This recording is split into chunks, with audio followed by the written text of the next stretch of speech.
13 years after it took effect in 1920, the 18th Amendment was repealed from the U.S., lifting the ban of alcohol.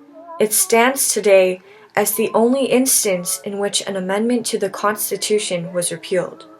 Consequently, many today deem the temperance movement as an insignificant and misdirected movement in American history.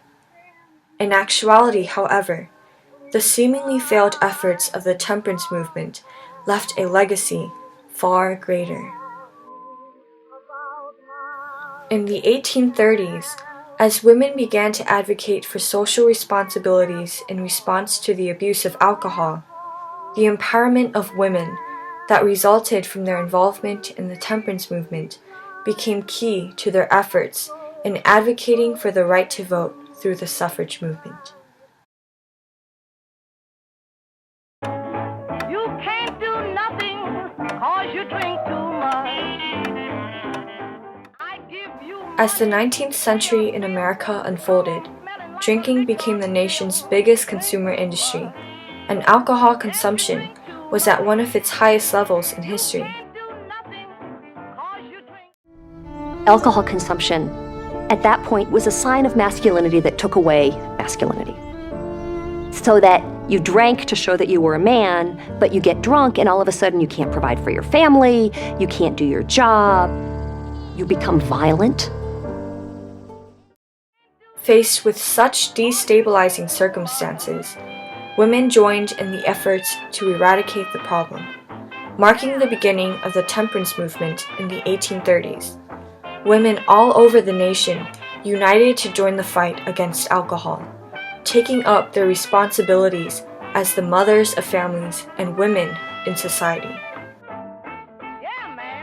The temperance movement, initiated by men such as Reverend John Edgar and Joseph Livesey, at first rejected the involvement of women.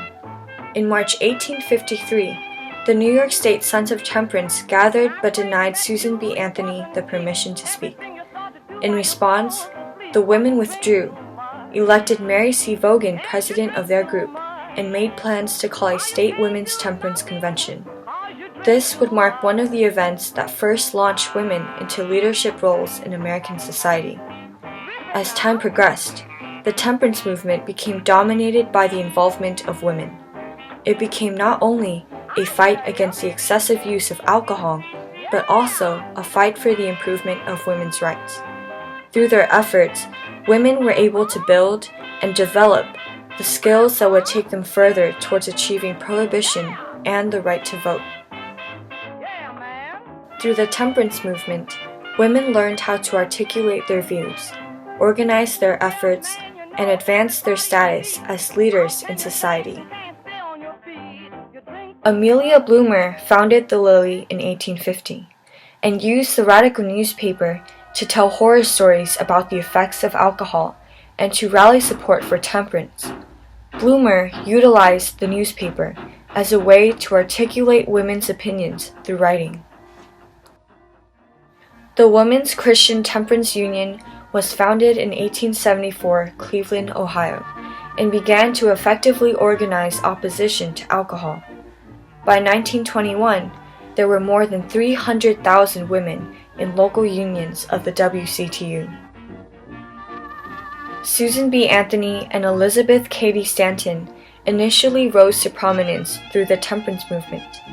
As they fought against the rejection of women's participation, they founded the New York State Women's Temperance Society. This organization would be key in removing limitations that women faced in society.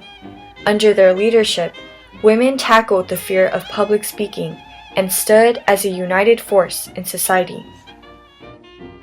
The methods that women used in their efforts to promote prohibition led the larger struggle for women's suffrage.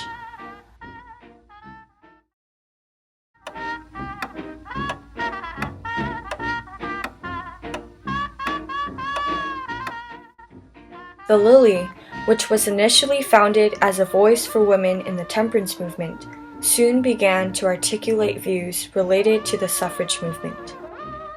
Susan B. Anthony, motivated by the woman exclusion from the temperance movement, was led to dedicate her life to women's suffrage. Along with her fellow prohibitionist and suffragist, Elizabeth Cady Stanton, Anthony's founding of the New York State Women's Temperance Society led to the organization of the American Equal Rights and the American Women's Suffrage Associations. Using the experience they had gained from their involvement in the temperance movement, the women pushed their organized efforts into the women's rights movement. In 1879, Frances Willard became president of the WCTU and encouraged her members to support suffrage as a means to advance towards prohibition. Willard started the motto, "Do everything," a phrase that linked the suffrage and temperance movements. Under her leadership, the WCTU believed that all reform was connected and that social problems could not be separated. So by 1894, under the Home Protection Policy, the WCTU endorsed women's suffrage. In the 19th century, the female organization grew to become one of the largest in the nation.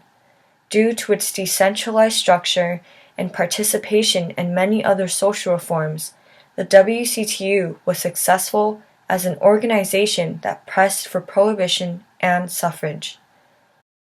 In little time, the lines that separated the suffrage and temperance movements disappeared, and the two battles became inseparable.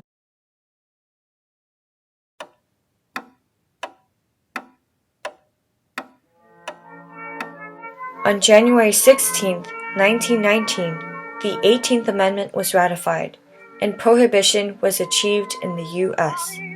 Even without the power of the vote, women had proved that they were influential just the same.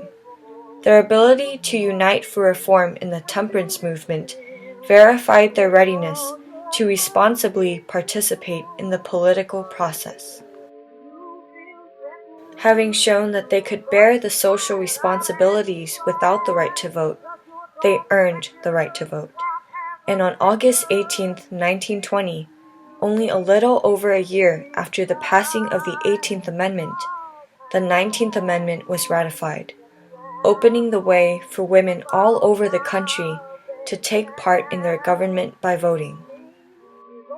13 years after the Prohibition Amendment was enacted, it was repealed in 1933. Today, the temperance movement, though viewed as transient and ineffectual, has left a legacy far greater. As this wheel of change turned, it moved a greater mechanism. The movement of these two wheels interlocked, and as the temperance movement spun forward, so did the suffrage movement. The temperance movement changed the role of women in society. Through it, women transitioned from the role of followers to leaders. They united through their sharing of similar goals and beliefs, and this connection pushed them to the forefront of the suffrage movement. Prohibition empowered a sense of social responsibility in women, which enabled them to strive for the right to vote. The temperance movement, seemingly negligible, minuscule, and inconsequential today, has in fact changed society. As women took up the responsibility to fight for their rights, their participation in the temperance and suffrage movements interlocked, and the empowerment of women that resulted from their involvement in the temperance movement became key to advancing the suffrage movement. The temperance movement, one small mechanism of social responsibility, but forever an indispensable part of the history of the advancement of rights.